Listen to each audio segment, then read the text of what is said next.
अस्सलामु अलैकुम रहमतुल्लाहि व बरकातुहू। सबसे पहले तो मैं गुलबर्गा के तमाम सोशल मीडिया पोर्टल्स का और आप तमाम रिपोर्ट्स का दिल की अमीर गहराइयों से ममनून मशकूर हूँ कि आप लोगों ने हमारी दावत पर यहाँ पर आकर अपने प्लेटफॉर्म्स हमें दिए हैं ताकि हम आवाम तक अपनी बात को पहुँचा सकें। अल्हम्दुलिल्लाह आज 2/9/2024 को DWC का एक स्पेशल मीटिंग हमने बुलाया था, जिसमें हम लोगों ने डिस्कशन वक्फ अमेंडमेंट बिल 2024 पर डिस्कशन किया। और अल्हम्दुलिल्लाह ये बताते हुए मुझे बड़ी खुशी हो रही है कि पूरे हिंदुस्तान में गुलबर्गा शहर की DWC डिस्ट्रिक्ट वक्फ एडवाइजरी कमेटी ये पहली वक्फ एडवाइजरी कमेटी है जिसने वक्फ अमेंडमेंट बिल 2024 के ख़िलाफ़ रेजोल्यूशन पास किया है और हमने इस बिल को मुकम्मल तौर पर पूरी तरीके से मुस्तरद किया है।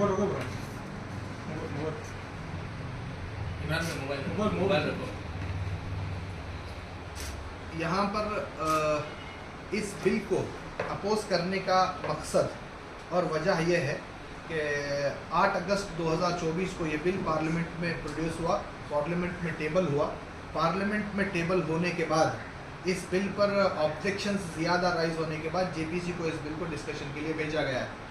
JPC की पहली मीटिंग के बाद 30 तारीख के दिन यानी 30 अगस्त 2023 को सेक्रेटरीट से एक नोटिफिकेशन जारी होता है जिसमें ये कहा जाता है कि वक्फ के तमाम स्टेक होल्डर्स और वक्फ के इंटरेस्ट रखने वाले तमाम लोग इस पर अपनी राय और सजेशन पेश करें।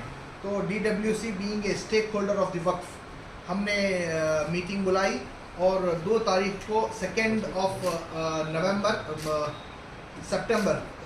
सितंबर आज 11 बजे हमने DWC ने वक्फ अमेंडमेंट बिल 2024 के ख़िलाफ़ एक रेजोल्यूशन पास किया है और उसको मुकम्मल तौर पर हमने अपोज करने का ऐलान किया है और एक रेजोल्यूशन भी हमने पास किया है जिसके तहत मुकम्मल 11 पेजेस पर मुश्तमिल एक detail objection and detail suggestion regarding the Waqf amendment bill 2024 district Waqf advisory committee honourable chairman joint parliamentary committee को हम लोग क्या कर रहे हैं, भेज रहे हैं।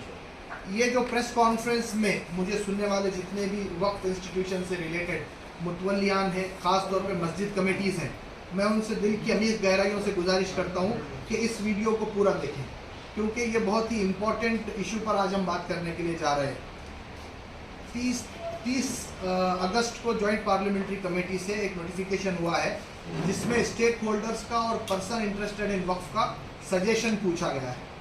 और यहाँ पर पर्सन इंटरेस्टेड इन वक्फ का मतलब ये है कि कोई भी आदमी इसमें अपना सजेशन और अपना क्या ऑब्जेक्शन फाइल कर सकता है। अब रही बात हमारे गुलबर्गा शहर से, तो हम चाहते हैं कि यहाँ का एक एक बच्चा इसके ख़िलाफ़ सजेशन और अपने ऑब्जेक्शंस को बिफोर दी JPC फाइल करे। इसके लिए डिस्ट्रिक्ट वक्फ एडवाइजरी कमेटी ने ये डिसाइड किया है कि हम with the collaboration of Muslim research and analysis centre हम लोग उनके कोलैबोरेशन के साथ एक मुकम्मल कैंपेन चलाने जा रहे हैं जिसमें यहाँ पर देखा ये जा रहा है कि अगर हम डायरेक्टली ये कह देंगे कि तमाम इंस्टीट्यूशन, तमाम मस्जिदें, तमाम दरगाहें, तमाम नौजवान इसके ख़िलाफ़ एक अपना ऑब्जेक्शन फाइल करें तो हमारे पास तकरीबन हमारे अलमिया ये है कि 90% लोगों को ना मेल ड्राफ्ट करने के लिए आता है, ना कहाँ पर किस ID पर ये भेजना है, उनको उसका नॉलेज, उसका इल्म नहीं है। तो हम लोगों ने एक बहुत ही आसान तरीक़ा उसका इख्तियार किया है with the collaboration of Muslim research and analysis centre के ताउन के साथ, उनके कोलैबोरेशन के साथ ये बहुत ही आसान तरीक़ा हम आपके बीच में लेके आए हैं। ये स्कैन कोड, जो स्कैन कोड है, इस स्कैन कोड को आपको गूगल लेंस में ओपन करना है। मैं फॉर एग्ज़ाम्पल आपको बताता हूँ, आपके सामने एक डेमो भी इसका मैं आपके सामने एक छोटा सा डेमो पेश करता हूँ। ये स्कैन कोड जो है इसको आप गूगल क्रोम ओपन कीजिए। गूगल क्रोम ओपन करने के बाद यहाँ पर आपको छोटा कैमरे का एक साइन नज़र आएगा। इस कैमरे के साइन पर अगर आप क्लिक करेंगे तो आपका एक कैमरा खुलेगा। इसको अगर आप स्कैन कर रहे हैं, इसके स्कैनिंग पर आपको एक साइट खुलेगी, विंडो ये एक साइड ओपन होगा, इस पर आपको क्लिक करना है। इस पर आपको अगर आप क्लिक करेंगे तो डायरेक्ट आप जीमेल में ओपन हो जाएंगे। जीमेल में मुकम्मल ड्राफ्ट आपको मिल जाएगा। इसके अपोज करने के लिए जो मुकम्मल ड्राफ्ट की ज़रूरत है, मुकम्मल ड्राफ्ट मिल जाएगा। और किस ऑफिशियल वेब आईडी पर, किस ऑफिशियल ईमेल आईडी पर आपको भेजना है, वो ईमेल आईडी भी ऑलरेडी अटैच आपको मिलेगी। आपका काम सिर्फ इतना है, इस स्कैन को गूगल क्रोम में आपको स्कैन करना है, आपको मेल में खुल जाएगा। आप उसके बाद ये सेंड के बटन को दबाना है। सेंड के बटन को दबा दिया तो आप लोग इसके खिलाफ ऑब्जेक्शन आप लोगों ने फाइल कर दिया। यहाँ पर मेरी एक गुजारिश ये है कि हमारे जितने भी नौजवान हैं, आज के पीरियड में खाने को खाना नहीं है तो भी चलेगा, लेकिन हाथ में स्मार्टफोन हर एक के है, हर एक के हाथ में स्मार्टफोन है। और स्मार्टफोन चलाने की प्राइमरी कंडीशन ये है कि आपका जीमेल अकाउंट होना चाहिए और आपके पास जीमेल अकाउंट है। तो इस जीमेल अकाउंट का इस्तेमाल करते हुए आप अपना objection before the joint parliamentary committee क्या कर सकते हैं, दायर कर सकते हैं। मैं गुलबर्गा के तमाम नौजवानों से दिल की अमीर गहराइयों से गुजारिश करता हूं, ये QR कोड का एक लेटर और रिक्वेजेशन हम इंग्लिश और उर्दू में इंशाल्लाह सोशल मीडिया के ज़रिए, व्हाट्सएप ग्रुपों के ज़रिए और फेसबुक के ज़रिए आपके बीच में हम लोग इंशाल्लाह इसको सर्कुलेट करेंगे।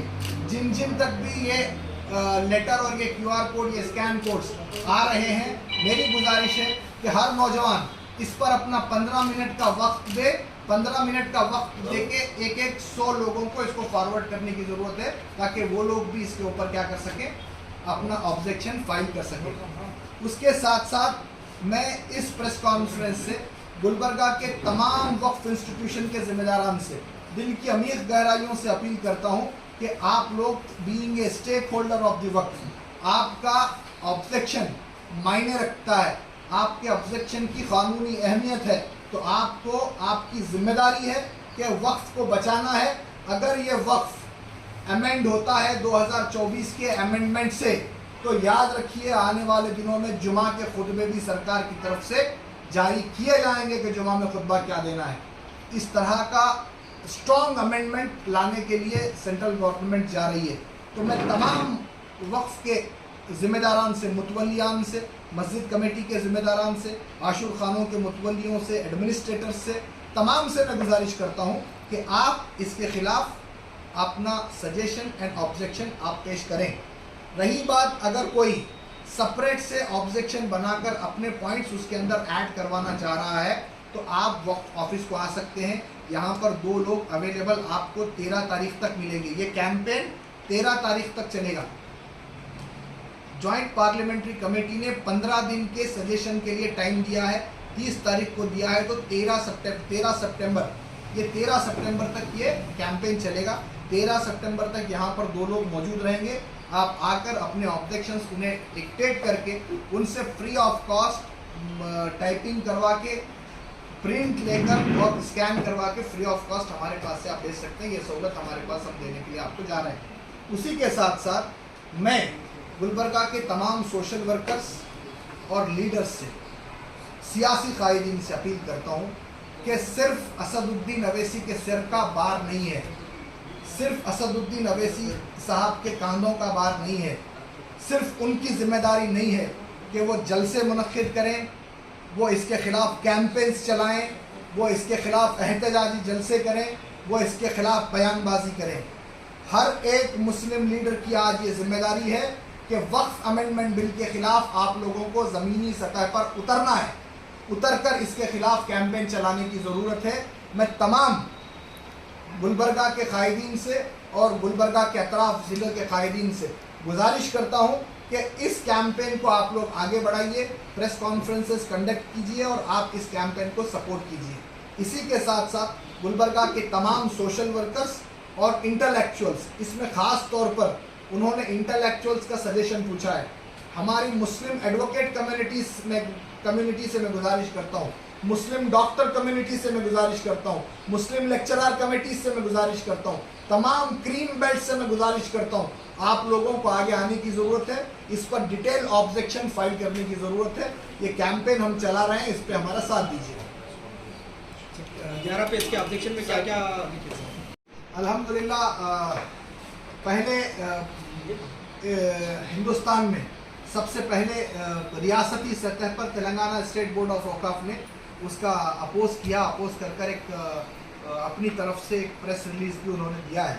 उसके बाद अल्हम्दुलिल्लाह मोहतरम जनाब अनवर बादशाह साहब की क़ियादत में कर्नाटका स्टेट बोर्ड ऑफ औकाफ ने भी आज से 3 दिन पहले इस अमेंडमेंट के खिलाफ रेजोल्यूशन पास किया है और honourable chief minister of Karnataka Shri Siddaramaiah ji से मुलाकात करके इसके ताल्लुक से तमाम हक़ाइक़ से उनको आगाह करवाया है। और ये जो कैंपेन चल रहा है, आज हम जो कैंपेन चला रहे हैं, इस पर भी हमें direction honourable chairman Karnataka state board of औकाफ और जनाब अनवर बादशाह साहब के डायरेक्शन पर ही ये तमाम कैंपेन चलाया जा रहा है। और इसमें लीगल सपोर्ट, लीगल फ्रेमिंग और लीगल ड्राफ्टिंग तमाम चीज़ें हमें honourable chairman law committee Karnataka state board of औकाफ अली जनाब रियाज खान साहब ने प्रोवाइड कराई है। मैं दिल की गहराइयों से अली जनाब रियाज खान साहब का और दिल की गहराइयों से अली जनाब मौलाना शाफी साली साहब का, जो हमारे सरपरस्त हैं, मैं शुक्रिया अदा करता हूँ कि आप लोगों ने हमें हौसला अफजाई की और हमें आगे बढ़ने के अंदर आप लोगों ने मदद। सर, जिस तरह तेलंगाना में मुख्यमंत्री भी नजर आए तस्वीर में, तो सिद्धरामैया का पर्सनली क्या स्टैंड है? बिल्कुल अल्हम्दुलिल्लाह, इसमें सिद्धरामैया जी ने भी वक्फ बोर्ड को टाइम दिया था। ऑनरेबल मिनिस्टर ज़मीर अहमद खान साहब के साथ तमाम वक्फ के अरकान और मुस्लिम एमएलएज ने जाकर उनसे मुलाकात की, तो उन्होंने खुले तौर पर यह कहा है कि हमने भी सेंट्रल लीडरशिप से ये डिमांड किया है कि पार्लियामेंट में जिस तरीके से इसका विरोध हुआ है, इससे भी ज़्यादा तादाद में, इससे भी ज़्यादा प्रेशर के साथ इसका विरोध करना है और जेपीसी में अपनी बात रखकर इसको लीगली तौर पर जिस तरीके से फाइट कर सकते हैं, फाइट करने का आश्वासन honourable chief minister of Karnataka ने हमें दिया है। 11 सफात में क्या क्या पेजेस में क्या क्या मेन ऑब्जेक्शंस है? और एक चीज़, ये एक 30 तारीख को उन्होंने जॉइंट पार्लियामेंट्री कमेटी ने जिस तरीके से पब्लिक सजेशंस का ऐलान किया, तो आज से एक दिन पहले ही, यानी 2 दिन पहले ही डिस्ट्रिक्ट वक्फ एडवाइजरी कमेटी और मुस्लिम रिसर्च एंड एनालिसिस सेंटर की तरफ से कैंपेन शुरू हुआ और अल्हम्दुलिल्लाह एक स्मूथ तरीके से, एक आसान तरीका कम्युनिटी को देने की वजह से एक दिन के अंदर 18,000 मेल हम लोग वहाँ पर सेंड करवाने में कामयाब रहे हैं। एक दिन के अंदर 18,000 मेल, ऑब्जेक्शन के मेल हम लोग सेंड करवाने में कामयाब रहे हैं। अगर कम्युनिटी इसको सीरियस लेती है, नौजवान खास तौर पे जो सोशल मीडिया से जुड़े हुए नौजवान हैं, वो अगर इसको सीरियस लेते हैं तो गुलबर्गा से ही 10 लाख मेल अल्हम्दुलिल्लाह हम भेजने की कैपेसिटी रखते हैं। हम लोगों ने उसका टारगेट लिया है और हम कामयाब होंगे इंशाल्लाह। सर, स्कैन कोड में एक ही मेल ड्राफ्ट करके रखा हुआ है, सब लोग जा रहे हैं, सेंड कर रहे हैं, तो कहीं ना कहीं कंसीडर होगा ये मेल? बिल्कुल, अगर हम नोटिफिकेशन को उठा के देखेंगे तो जॉइंट पार्लियामेंट्री कमेटी का है, उसके अंदर उन्होंने क्लियर तौर पर कहा है कि सिंगल मेल को, सिंगल फैक्ट्स को पार्ट ऑफ द डॉक्यूमेंट बनाया जाएगा। लेकिन मेल तो एक ही ड्राफ्ट हुआ है। ड्राफ्ट एक ही है लेकिन भेजने वाले अलग अलग हैं। मेन ऑब्जेक्शंस क्या हैं?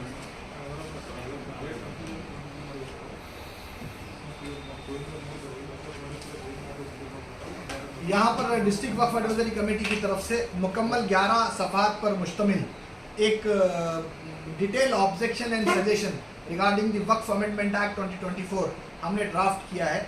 उसमें मुकम्मल तौर पर तमाम 40 के 40 अमेंडमेंट पर हमने बात की है। जहाँ पर अगर सरसरी तौर पर एक 2 मिनट के अंदर मैं इसको अगर बताता चलूँ तो सेक्शन 3, 4, 5, 6 एंड 7 के अमेंडमेंट पर हमने इस पर बात की है। जैसा मैंने पिछले अपने इंटरव्यू में डिटेल एक्सप्लेन किया है सेक्शन 3C क्या है और उसके नुकसानात क्या हैं। डिप्टी कमिश्नर को आप जज के अहदे पर नहीं बिठा सकते। अगर गवर्नमेंट और वक्फ बोर्ड के बीच में डिस्प्यूट होता है तो being a deputy commissioner, being a representative of government, वो खुद उसका एक पार्टी रहेगा। तो डिप्टी कमिश्नर किस तरीके से उसको जस्टिफाई कर सकते हैं? तो ये बिल्कुल होने वाली बात नहीं है। और इस सेक्शन 3C के अंदर क्लैरिटी नहीं दी गई है कि कौन एप्लीकेशन फाइल कर सकता है। क्लैरिटी नहीं दी गई है कि कितने महीने के अंदर इस केस को डिप्टी कमिश्नर को डिसाइड करना है। और सब में बड़ा यहाँ पर एक क्लॉज इंक्लूड ये किया गया है, जब तक इंक्वायरी चलेंगी वो प्रॉपर्टी को वक्फ की प्रॉपर्टी नहीं समझा जाएगा बल्कि गवर्नमेंट की प्रॉपर्टी समझा जाएगा। समझिए, अगर एक बड़े इंस्टीट्यूशन पर कोई सिरबरा अगर कंप्लेंट कर देता है, 10 साल उसकी इंक्वायरी चलती है, तो क्या 10 साल वो प्रॉपर्टी गवर्नमेंट की प्रॉपर्टी समझी जाएंगी? ये against the provision of law है, कॉन्स्टिट्यूशन राइट्स का क्लियर वायलेशन है।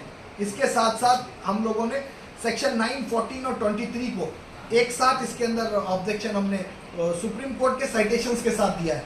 सेक्शन 9 कॉन्स्टिट्यूशन ऑफ सेंट्रल वक्फ council, section 9 of this act provides the constitution of central वक्फ काउंसिल, यानी सेक्शन 9 के जरिए वक्फ की जो सेंट्रल काउंसिल है उसको बनाने का प्रोविजन है। सेक्शन 14 स्टेट बॉडी के कॉन्स्टिट्यूशन का प्रोविजन है। सेक्शन 23 चीफ एग्जीक्यूटिव ऑफिसर के अपॉइंटमेंट का प्रोविजन है। यानी तीनों बड़े लेवल के जो अपॉइंटमेंट है उन तीनों बड़े लेवल के अपॉइंटमेंट को डिस्टर्ब किया गया है और इलेक्टोरल बॉडी को नॉमिनेट बॉडी से तब्दील करके एक वक्फ बोर्ड को आगे आने वाले दिनों में एक रबर स्टैम्प बनाने की कोशिश की गई है। और सबसे बड़ा इसके अंदर चेंजेस ये है कि compulsory 2 non Muslim members central वक्फ काउंसिल में भी रहेंगे, स्टेट वक्फ काउंसिल में भी रहेंगे। तो अगर कम्युनल लोग जो आज मुसलमानों के खिलाफ भड़काऊ भाषण दे रहे हैं उनको स्टेट बोर्ड का चेयरमैन बनने का स्कोप भी एक्ट देता है। इसके साथ साथ सेक्शन 83 जो constitution of the Waqf tribunal का मामला है, इसमें एक बहुत बड़ा कंफ्यूज करने की कोशिश की गई है कि वक्फ ट्रिब्यूनल में मुसलमान रहते हैं, मुसलमान के सामने जाके हिंदू लोग क्यों खड़े रहे। मैं क्लियर करना चाहता हूँ, 2003 में गुलबर्गा का वक्फ बोर्ड कॉन्स्टिट्यूट हुआ। 2003 से आज तक उठाकर देख लीजिए, सिर्फ एक मुस्लिम एडवोकेट मुस्लिम जज पठान साहब रहे हैं, उसके बाद पूरे जो जज रहे हैं वो नॉन मुस्लिम हजरात रहे हैं। और ये जज को अपॉइंट करने की अथॉरिटी चीफ एग्जीक्यूटिव ऑफिसर की या बोर्ड की नहीं है, हाई कोर्ट के जो रजिस्ट्रार हैं, जो दूसरे कोर्ट के जजेस को अपॉइंट करते हैं, वही वक्फ ट्रिब्यूनल के जज को अपॉइंट करते हैं। तो यहाँ पर डिस्क्रिमिनेशन की बात कहाँ से आती है? अब यहाँ पर सेक्शन 83 को पूरी तरीके से डम्मी बनाने के लिए 3 रुकनी बेंच को 2 रुकनी किया गया और जज के कैपेसिटी में रिटायर्ड जज को यहाँ पर तब्दील किया गया। यानी रिटायर्ड जज इसका क्या करेंगे, वो इसके अंदर बैठकर फैसला लेंगे। किस तरीके से होगा? लाखों करोड़ों रुपए की वक्फ की प्रॉपर्टीज हैं, उसका फैसला एक रिटायर्ड जज किस तरीके से ले सकता है? सेक्शन 15 का अमेंडमेंट है, 52 का अमेंडमेंट है, 52A का अमेंडमेंट है और 55A का अमेंडमेंट है। इसके साथ साथ सबसे बड़ी चीज सेक्शन 14 को इसके अंदर डिलीट किया गया है। Section 14 registration of Waqf under the scheme of usage, ये भी बहुत गलत है।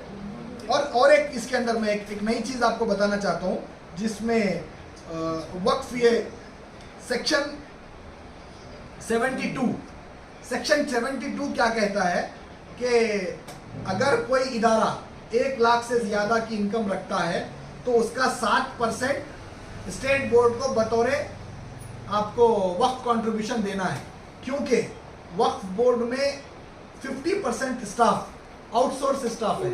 अभी मेरे पास गुलबर्गा के डिस्ट्रिक्ट वक्फ बोर्ड के अंदर 2 लोगों का आउटसोर्स का स्टाफ है जो गवर्नमेंट सर्वेंट नहीं, आउटसोर्स से उन्हें लिया गया है। उनकी तमाम सैलरीज ये वक्फ कंट्रीब्यूशन से जाती है, वो सैलरीज के लिए कोई ग्रांट वक्फ बोर्ड को नहीं है। अब वहाँ ये 7% को घटाकर उन्होंने 5% कर दिया।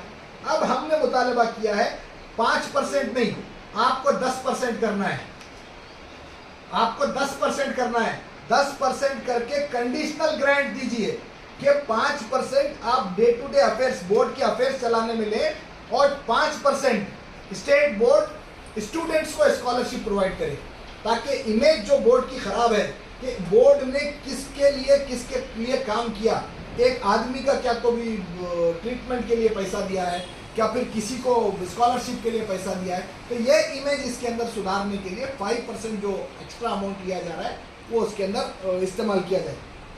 उसके साथ साथ सेक्शन 107, 101, 102, ये इस तरीके के बहुत सी चीज़ें हैं। उसके बाद लास्ट में हमने ऑनरेबल JPC से हमने ये मुतालबा डिमांड किया है कि इमीडिएट इसको विड्रॉ किया जाना चाहिए।